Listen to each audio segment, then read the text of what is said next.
and welcome to the GSMC Book Review Podcast, brought to you by the GSMC Podcast Network. I'm your host, Sarah. As always, I am delighted to be with you for another author interview, the second of this week, as you know, because it's not Tuesday. As we get started, I do want to remind you to please like, follow, and subscribe on whatever platform you're either listening to or watching this episode on. Helps the algorithm, gets the podcast out to more viewers and listeners and readers such as yourselves. If you want to help in another way, you can do so by going to gsmcpodcast.net. You can leave a tip or a donation, a New Year's gift if you want. However you want to think about it, you can do that at gsmcpodcast.net. All of your help is greatly appreciated. It really does help this podcast.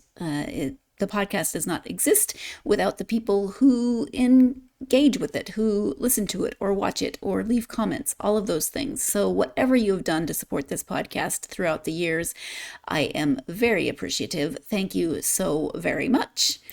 Happy New Year. It is 2026, which is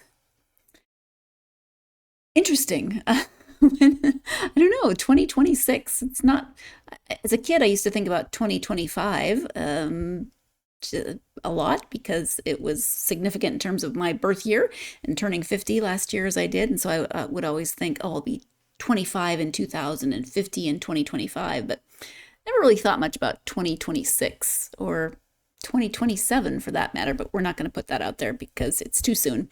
It'll be here before we know it. How was your New Year's? Hopefully you stayed safe. Hopefully you had a wonderful evening. We did not make it to the beach for fireworks. Husband was not feeling well. And we also realized that we did not know yet how the baby dog, Frost, would do with fireworks. I was like, yeah, he's heard fireworks, 4th of July. Well, no, dummy, you live in Portugal. We didn't celebrate 4th of July. The Chalupa, our older dog, and Tallulah, our other dog who passed, never had an issue with fireworks. Didn't bother them in the slightest. But we didn't know about Frost. Turns out he is not bothered either. Chihuahuas, everything makes them shake and shiver and quake, but not fireworks, apparently. At least not our dogs. Who knows? Speaking of Frost, today is his gotcha day. 1 year ago, we got that little chaos gremlin, and he has been delighting and exasperating me ever since. He is such a sweet little guy, and sometimes he has so much energy. He doesn't exasperate me nearly as much as he exasperates Chalupa, who turned 12 December 26th, and just thinks, go away, kid, you bother me. But yeah, if Chalupa was a person, he'd be the old man telling people to get off his lawn. And by people, we mean Frost. By lawn, we mean just everywhere that Chalupa thinks of as his. Anyway, this is my second interview of the week. As you know, last week's interview, therefore episode, had to be moved, and so we have two interviews this week. Today I am interviewing author Wendy Gee. This is another series. Last episode was a series. Next episode is a series, so we've got a series of series, if you will. I'll see myself out after this episode. But today I am speaking with author Wendy Gee about her Carolina Crossfire mystery series, the first of which is Fleet Landing. That's what we're talking about tonight. I included the second book in the series because that is coming out soon in 2026. So that one's called Side Hustle. But let me give you the description of Fleet Landing. As I said, the first book in the Carolina Crossfire series, ATF Special Agent Cooper, Coop, Bellamy's rigid adherence to rules has left his relationship with his 11-year-old daughter in ashes. When Charleston's fire chief calls him to investigate a series of mysterious nuisance fires ravaging the city, Coop sees a chance to redeem himself as a father and catch a dangerous arsonist. But as the fires turn deadly, he finds himself torn between family and duty. Enter tenacious TV reporter Sydney Quinn, whose pursuit of justice for a man wrongly convicted of arson puts her on a collision course with a sinister figure known only as the Falcon. As Sydney uncovers a decades-old conspiracy, she receives chilling warnings to back off. Forced to work together, Coop and Sydney must navigate a labyrinth of lies and corruption. Their investigation ignites a powder keg of danger, testing Coop's ironclad principles and Sydney's journalistic integrity. But when danger strikes too close to home, the stakes become personal. With time running out and lives on the line, Coop and Sydney must fight to extinguish the threat before everything they love goes up in smoke. And there you have it. That is the description of Fleet Landing, the first in the Carolina Crossfire Mystery Series. This one, as you hear, deals with arson, fires. Coop is an ATF agent. Sydney is a reporter. There's a third character who is part of the police force, whose name just jumped right out of my head. I'm so sorry. Wendy will say it in the interview. It'll come to me, but not in a helpful moment. God, I love memory, crazy middle-aged memory. But anyway, there's three points of view in this series, and actually, you hear from all of them in Fleet Landing, but we kind of have the emphasis on Coop's job because it deals with fire and the investigation of the fire. Each of the books, Wendy will tell you more, will focus on a different one of them. So it'll be a police investigation or a journalistic investigation, something along those. But there's always a mystery.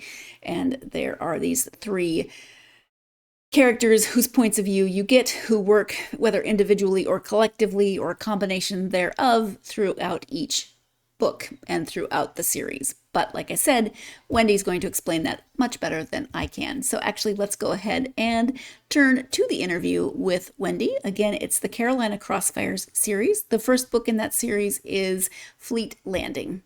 The author, again, Wendy Gee. Hi, Wendy. Welcome to the podcast. Thank you so much for having me on, Sarah. It's a wonderful opportunity to join you and all of your followers. Well, thank you for being here. I'm excited to talk about, it's the first book in a series, Fleet Landing. Before we get to the book and the series, though, if you would just take a moment to introduce yourself, share a little bit about yourself. Briefly, I was born and raised in Michigan. Went to college there. At my one and only real job was the Navy. I served in the Navy for 21 years. Wow. Afterwards, I had a series of what I'll refer to as part-time jobs, but it was a lot of fun. I've had the privilege of living in 3 countries and 6 states. And so I love to travel. I love all of my Michigan teams. My sad Lions are out now. Yeah. So it's on to spring training. Go Tigers. Well, we were talking about winter before we started recording. Michigan does not play about winter. We did not play, but we got to play in it. So Yes. I grew up loving it, having all of the tools and toys to thoroughly enjoy it. Yeah, wonderful. And you've got me beat because I'm at 2 countries and 4 states. So you have been beat on both counts. Well, you are on your way. I'm working on it. Just getting started. Yes. And when you said my one and only real job, I don't know what I was expecting, but then you said the Navy for 21 years. That's a career. That's a career, and I thoroughly enjoyed every moment of it. It gave me a lot of opportunity, and I am indebted and again privileged to have served. Yeah, that's the branch all of my family has served in. My dad, grandfather, uncle, niece. So thank you for your service. You are welcome. All right, so the book, it's called Fleet Landing, as I said, and it is the first in this series. Can you give an overview of the story? I sure can. Fleet Landing is mostly about the complexities of human nature and the consequences when well-intentioned people find themselves in situations far beyond their own control. It's a story of resilience, moral dilemmas, and eventually how the enduring human spirit overcomes real adversity. My characters navigate those challenges with a certain amount of skill, a certain amount of humility, and I've always been drawn to underdogs, those who face impossible odds, and I didn't necessarily put my protagonists in that. They're not underdogs, they're accomplished human beings. But every one of my characters hopefully has an opportunity to discover their inner strength and as I tell their story. Mm-hmm. And what was your initial inspiration for the book? my neighbor in Charleston, South Carolina, was the city fire marshal. And he had found himself in an uncomfortable situation in the press, undeserved and uncomfortable. And one day when he came home, I caught him in the cul-de-sac and I said, how can I help? How can I help? It seems like there might be an avenue that I can bring something to the table. And he said, I'll bring you in as a volunteer administrative assistant. And so I got to work on his specific problem. And from there, I am around firefighters and first responders day in, day out. And I found them to be so interesting and so funny and so full of humility that I just wanted to find a way to tell their story. And I wasn't necessarily a fledgling or an aspiring author at that time, but I said, I want to find a way to honor them. Wow. My dad and my brother were both volunteer firefighters in my very small hometown. And then later in his life, my dad became an EMT. So, oh my goodness. Thank you for those. yes. But they do have a very good, but sometimes a very specific sense of humor.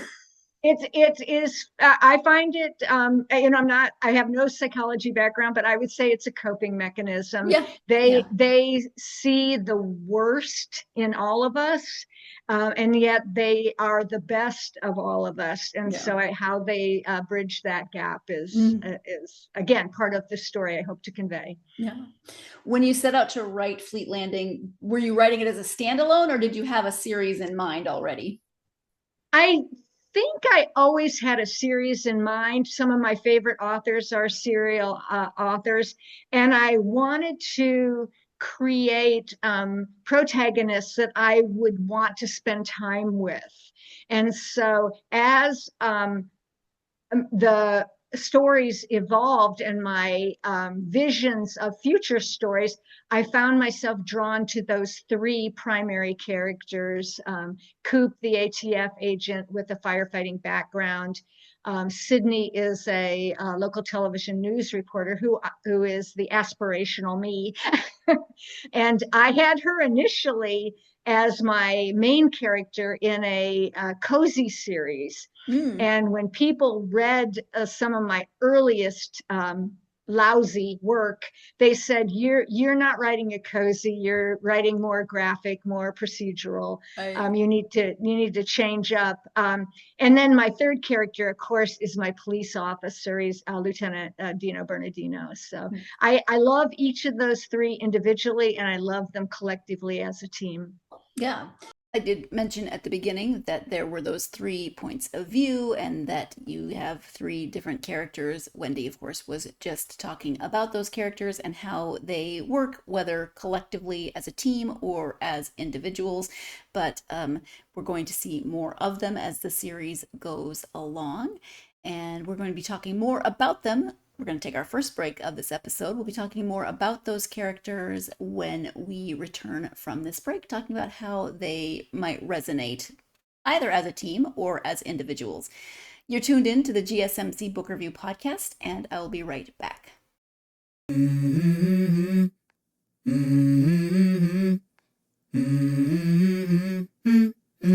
Let's go. I wake up to a little bit of drool on my pillow, feel like it's gonna be a bad day. Yeah, I'm tired of shit, and the coffee ain't hit yet, damn, ain't that great. I don't wanna go to work, cause my boss is a jerk, and I'm not even that paid. I need a change in my life, cause I don't feel alive, and there's nothing that makes me happy. Hold my beer for a minute, I'm about to quit my job, cash in for a ticket. I'm going on a trip and I don't plan to visit. I'm gonna stay there till I feel like I'm winning, and this is just the beginning. I need a big change, help me feel like living. I need a big swing, home runs I'm hitting, and I'll never look back, moving on till I get it all. And we all got dreams, we all want things, but what you gonna do for it? How you gonna move for it? What you gonna be? And do you believe you can do anything?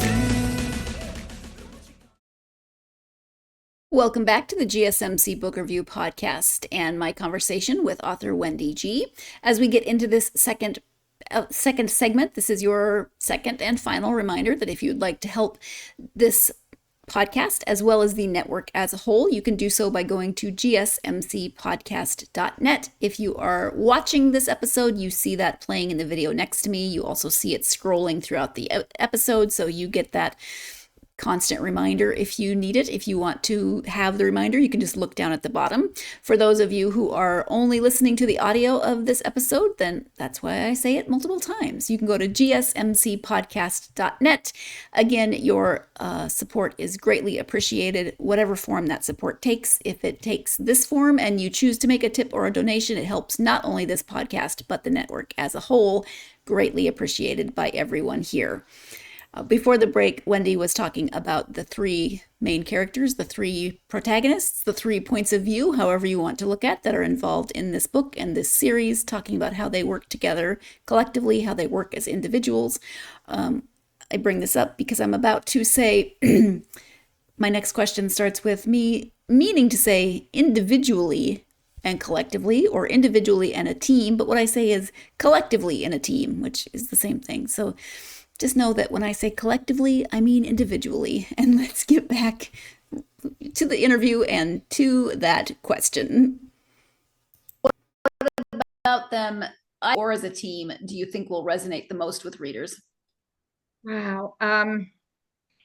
I think the work-family struggle that I hoped to capture, it's not a new theme, but I think that resonates with most people. They can see themselves because they probably struggle. You know, we have epic moms and dads and that are out there working and taking care of family and taking care of maybe parents. And so there's always that push-pull of what comes first.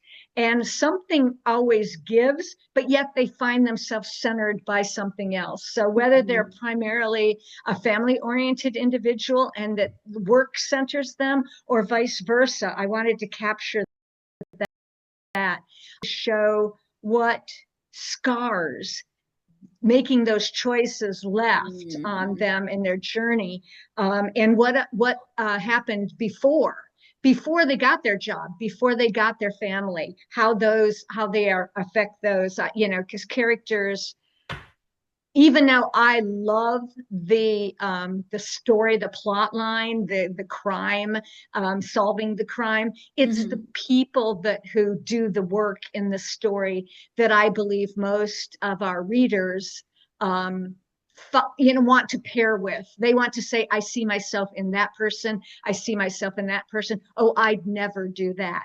And that's exactly what you want them to do. You want them to work with you on this story. Yeah. You have to be able to, I have to be able to resonate with a character, even if it's saying, oh, I would never do that. What are you thinking? That's right. Some people are so abhorrent. You don't want to be with them, but what are they doing next? Right. Yes. Maybe I can learn from them. Yes. And we do have a villain in this piece, the Falcon, but well, I don't want to give away the ending, but can you talk about creating that villain and the process that went into crafting your opponent? Yes, I wanted to create, the mystery character that would be integral to the story, but unrevealed until the end. Again, a classic mystery trope, but one that works. Why not use it? Yeah. And I also wanted to explore the social themes. And so I tiptoed into social and moral themes of the Deep South, of which I am only a passer through. And so I lived in Charleston for about 15 years in total. And I listened to the people who lived and worked there. And I wanted to capture actual scenarios of perhaps bigotry, of perhaps alienation, of perhaps social injustice, without being too melodramatic or unrealistic, and to bring truth and honesty. And so that's where Falcon comes about, an individual who is absolutely forthright and with an inner fortitude of their own for the problems they are hoping to solve. Right. And I think true antagonists are always right in their own mind. They may go about it in a morally reprehensible way, but they find themselves with a problem they are trying to solve, not unlike our protagonists. But we like the hero's journey to resonate more profoundly than the antagonist's journey. Right.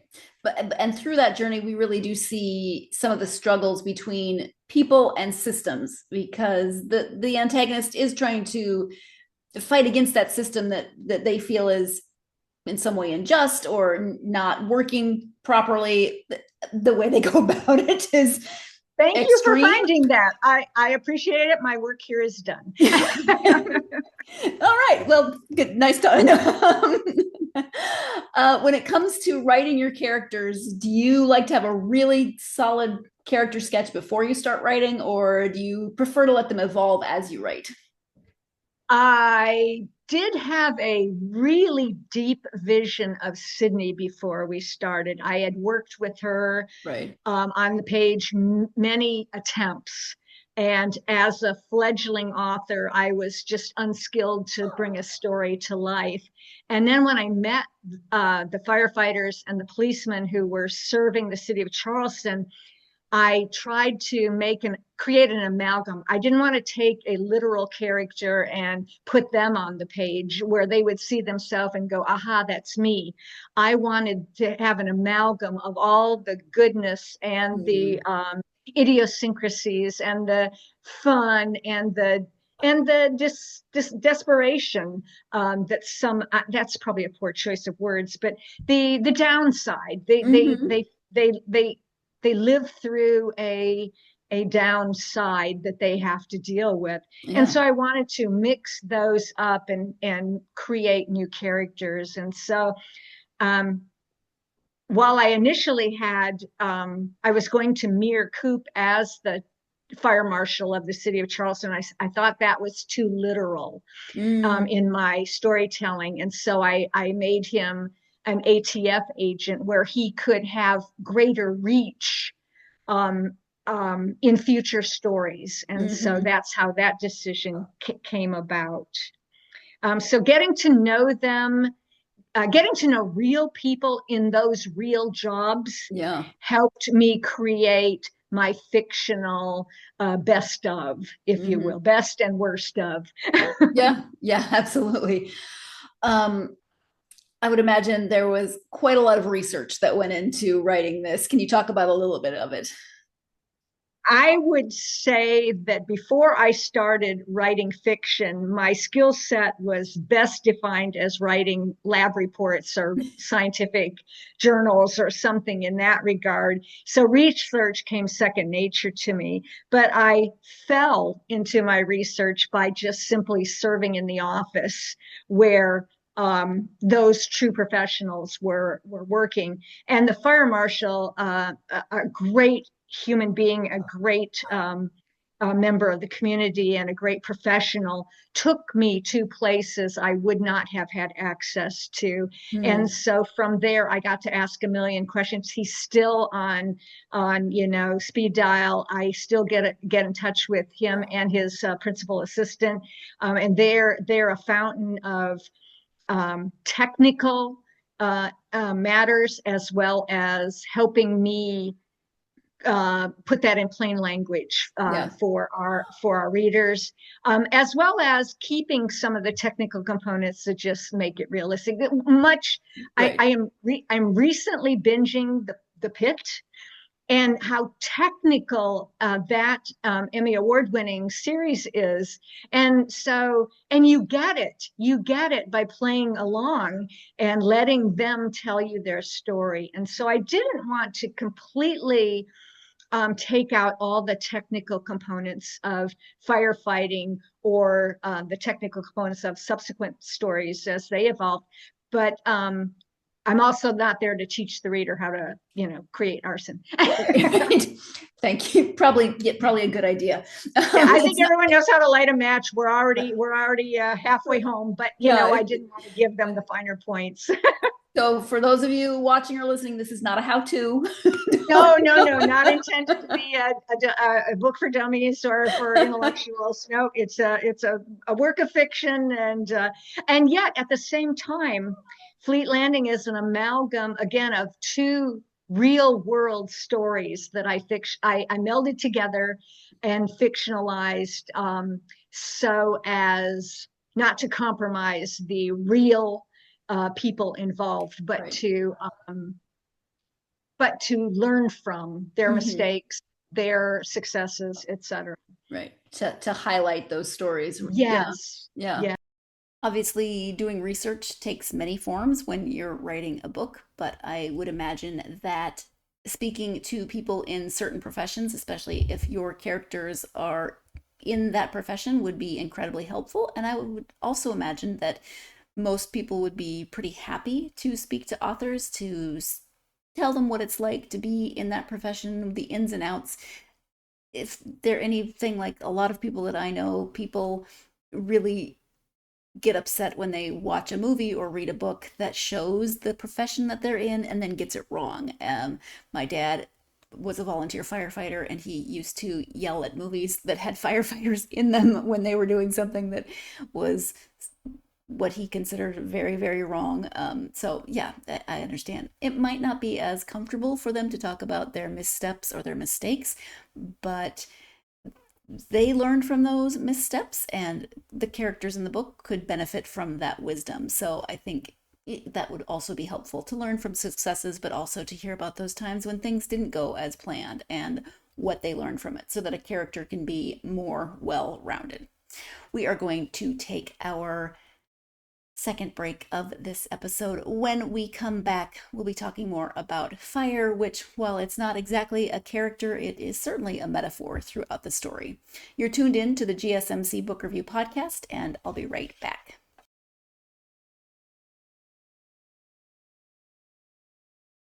For the best and latest podcasts available anywhere, go to the podcast app on your cell phone and type in GSMC to access free content-rich podcasts on health and wellness, book reviews, sports, entertainment, relationships, social media, movies, technology, finance, and even weird news. Subscribe and download the GSMC Podcast Network's family of shows, available everywhere podcasts are found.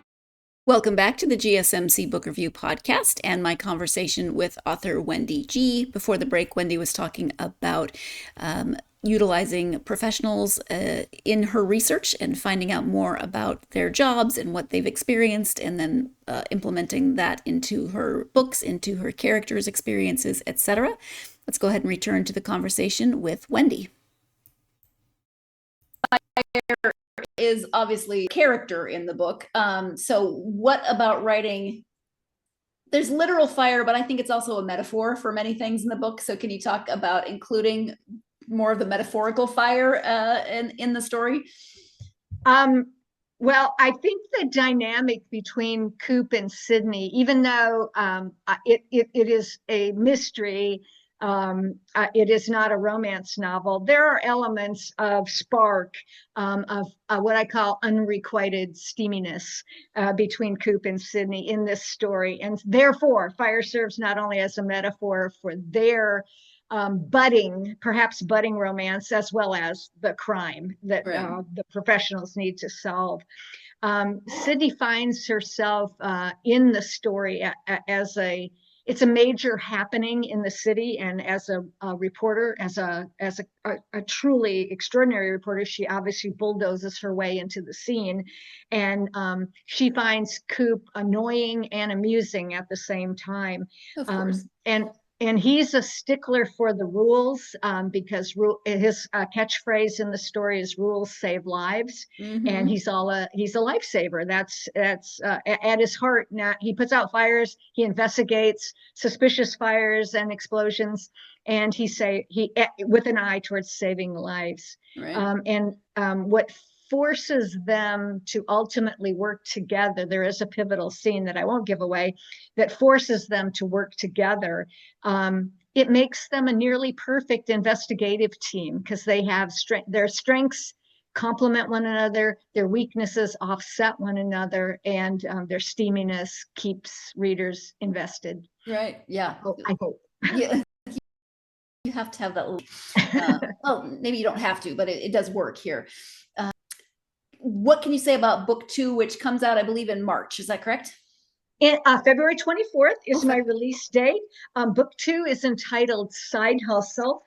Sydney will take the lead in that story, and she follows a very pernicious cyber criminal. And so she gets herself in trouble. She works her way out. She has some of the secondary characters from book 1 from her work life will come forward in book 2. Obviously, Coop and Dino will be tangential to this solving the crime. And so she takes that lead and works her way forward. I'm envisioning a series with at least 6 books, so each one gets at least 2 leads. Okay. And then again, it will be a product. Future books beyond 2, I guess, will be a product of how well the series takes off and resonates with readers. In book 3, it's presently called Bent, and it's a look back at Dino's first felony arrest and how that influenced his law enforcement career. Future stories there'll be another fire story where Coop can take the lead at the Port Authority, which is prominent in Charleston, South Carolina. There'll be a restaurant story because culinary arts, Charleston is a vibrant culinary scene. And then I have currently my draft in progress. My is an art heist, but not a traditional one that follows some of the old tropes, but rather I'm hoping to break a new path in an art history. Again, promoting Charleston as an art destination. Yeah.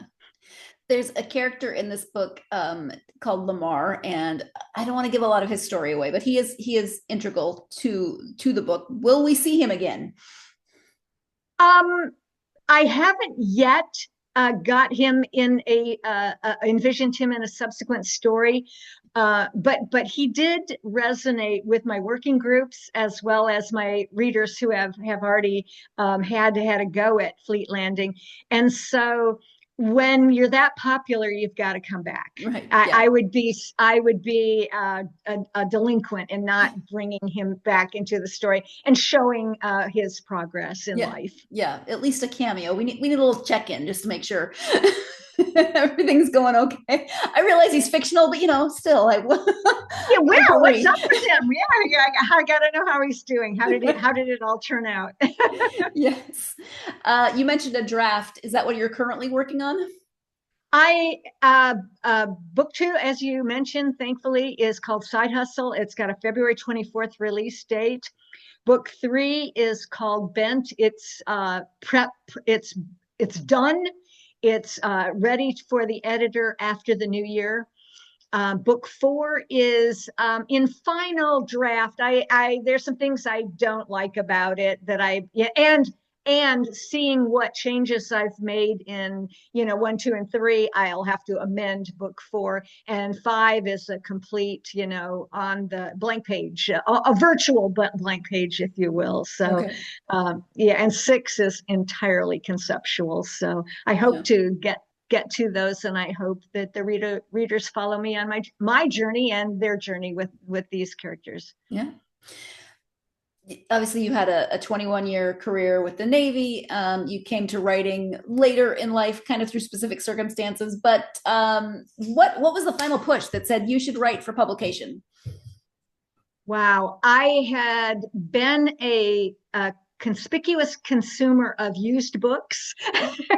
And I had a wonderful retailer in North Charleston who said, you read so much of the same genre, you should go join this working group, this writers group. They meet at restaurant X down the road, go meet with them. I did, and they were prolific romance writers. And I've discovered that romance writers elevate their craft and they work on their craft time and again because their readers' expectations are so grounded and so specific that they have to meet all of those beats. And so they taught me to write.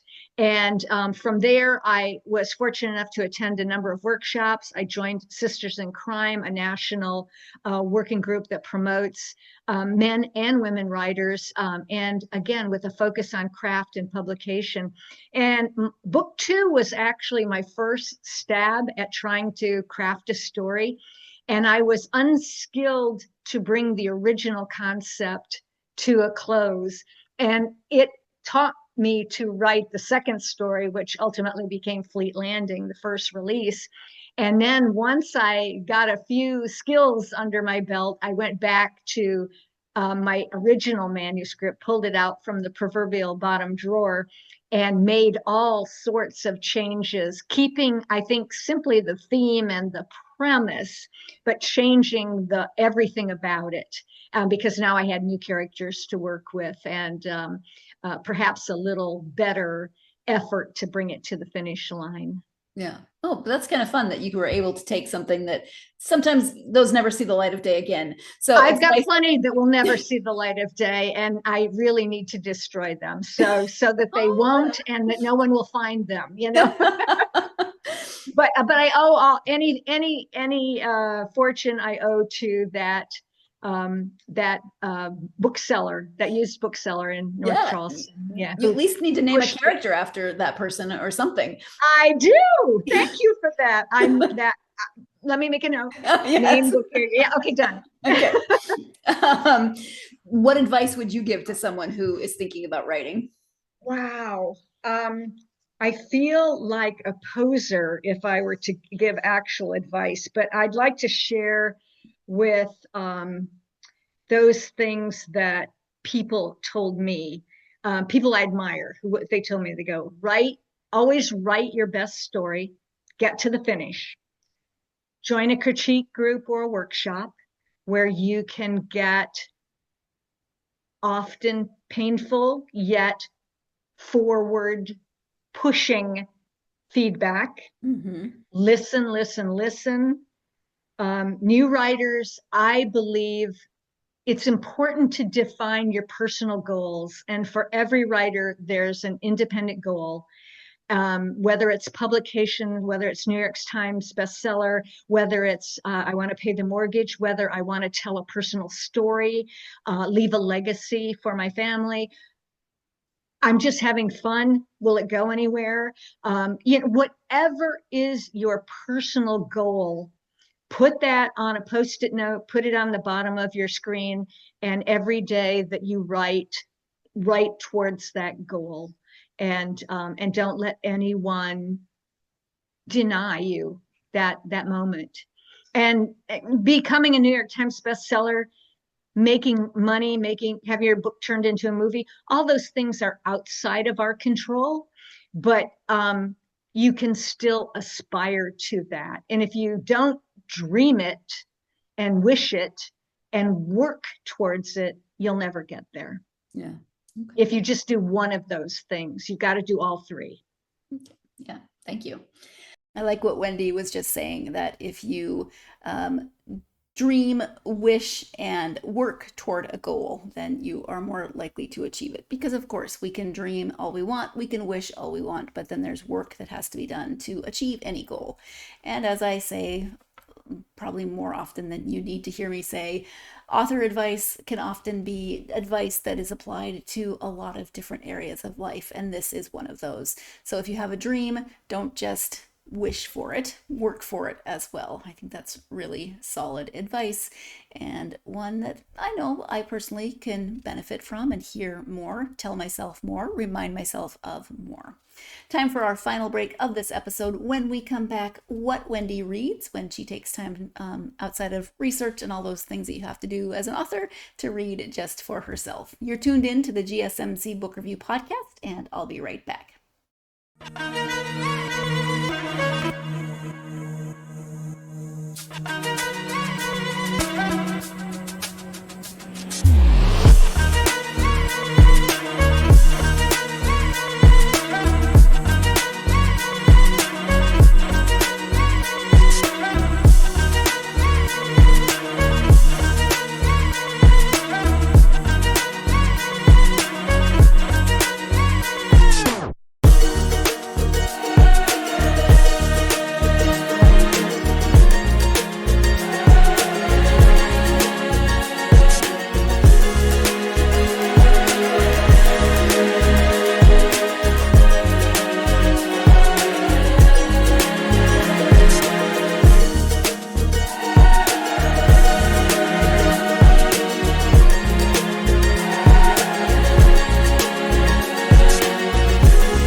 Welcome back to the GSMC Book Review Podcast and the conclusion of my conversation with author Wendy Gee. Before the break, Wendy was giving advice, that advice of dream, wish, but also work toward your goal in terms of if you have something that you want to write and making it happen. Let's go ahead and return to the conversation with Wendy.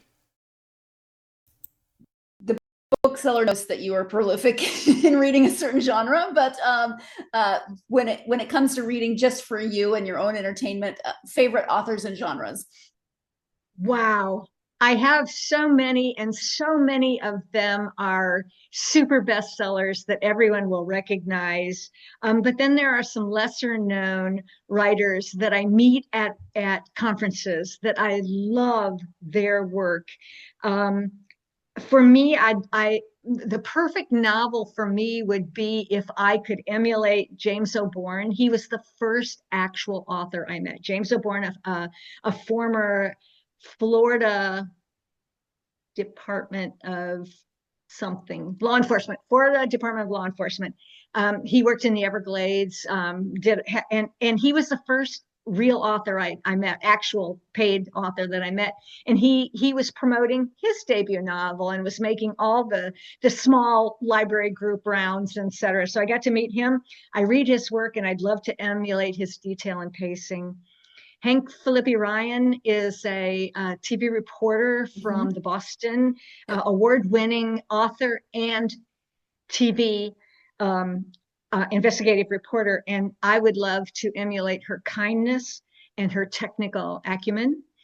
And I dream / stalk, I think there may or may not be a restraining order, in getting Robert Crace's attention. He is a screenwriter / prolific author from the California area, and his settings and characterizations are first rate and should be on everyone's reading list for not only his storytelling, but as an aspiring or a skilled author, read his settings. He can put you in the moment succinctly, definitively, in only a handful of words, and it's brilliant. He's simply brilliant.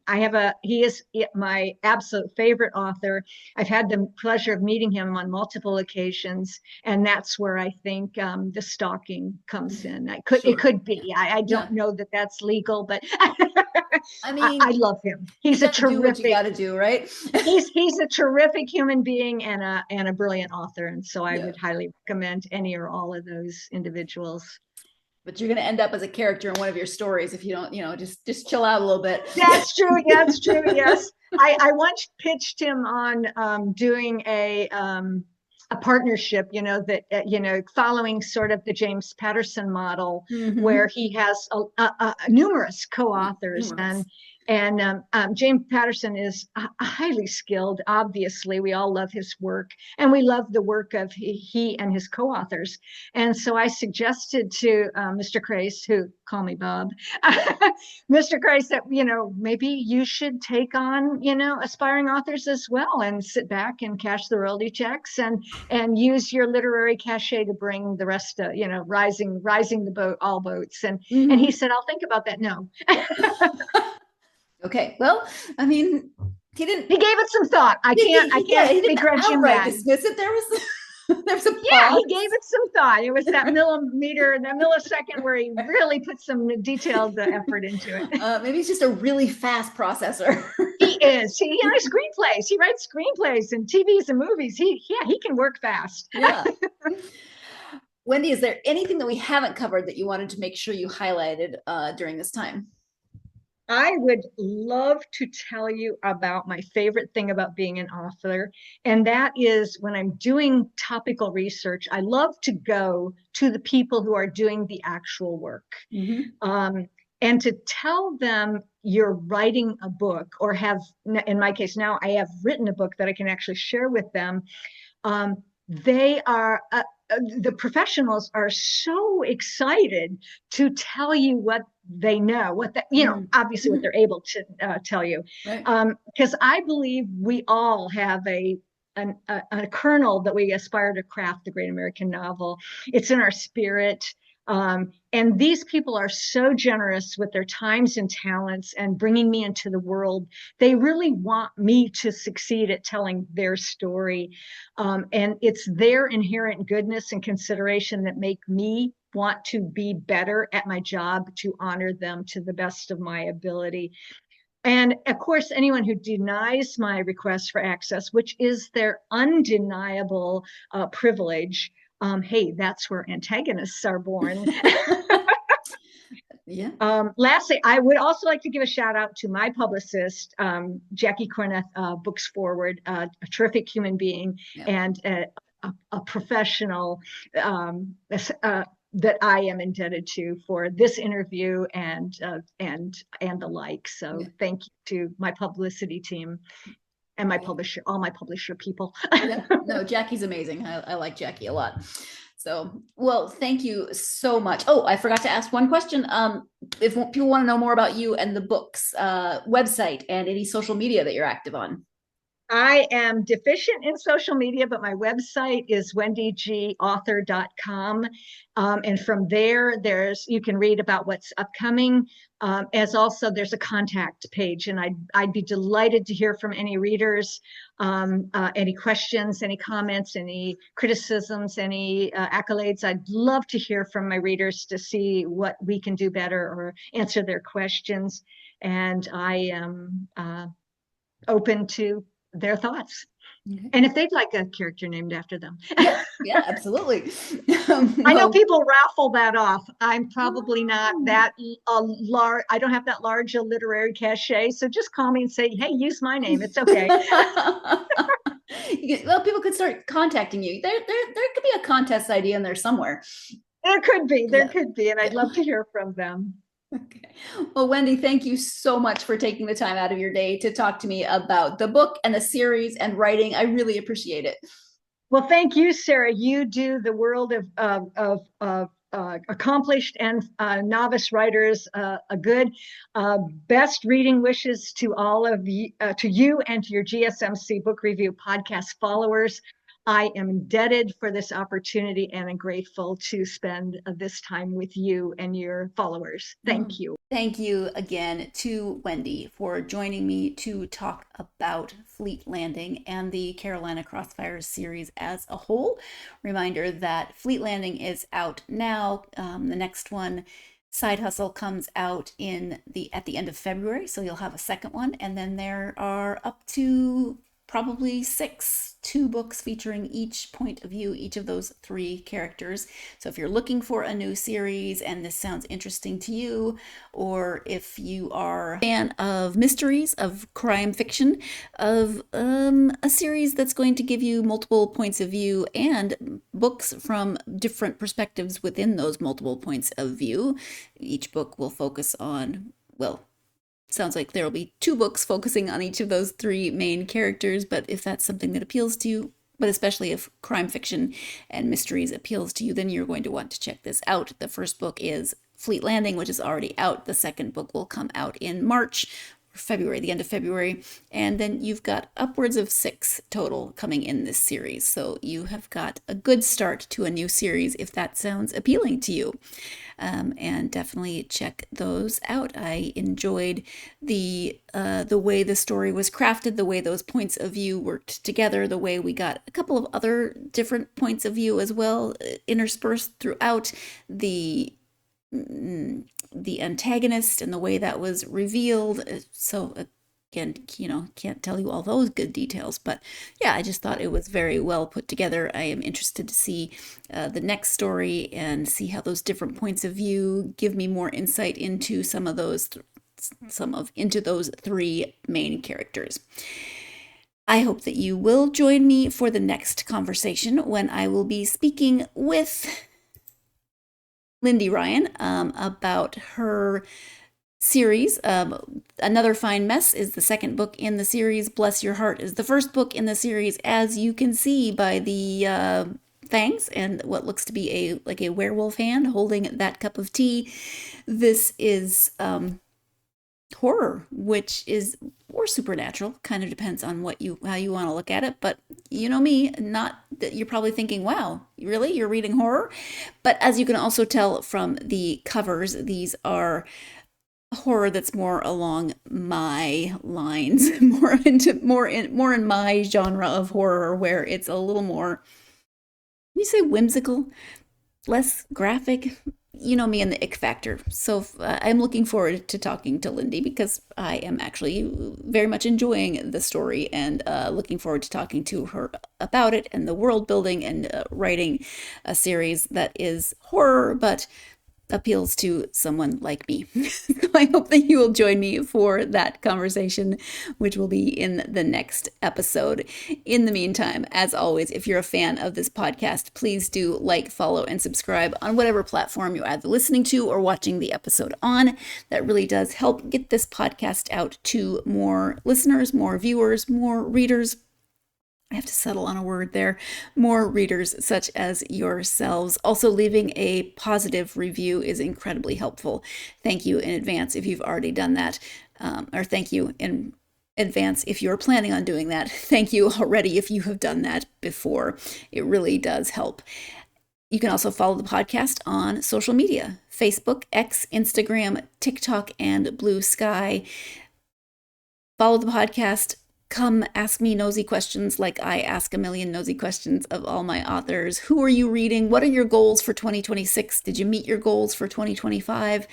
I did meet my reading goals for 2025, which is, I'm always glad. This was not the record number of books for me this year. That was actually, I think 2024 was the record for me since I started keeping track, but I'd have to double check that. And we currently can't trust my memory. So my whole point, find the podcast on social media and ask me lots of questions and tell me what you think. Tell me, especially the authors that I interview, who you've read, who you've enjoyed, if you found any authors from the interviews that you have read and loved and added to your list of favorites, or even just added to your TBR, because those are also fun.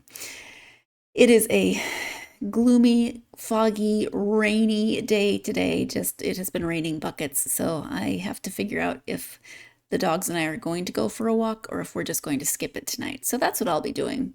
But I hope that whatever you are planning on doing with your night, with your weekend, that those plans include a significant chunk of time to get yourself lost in a good book. Thank you so much, and I will talk to you next time.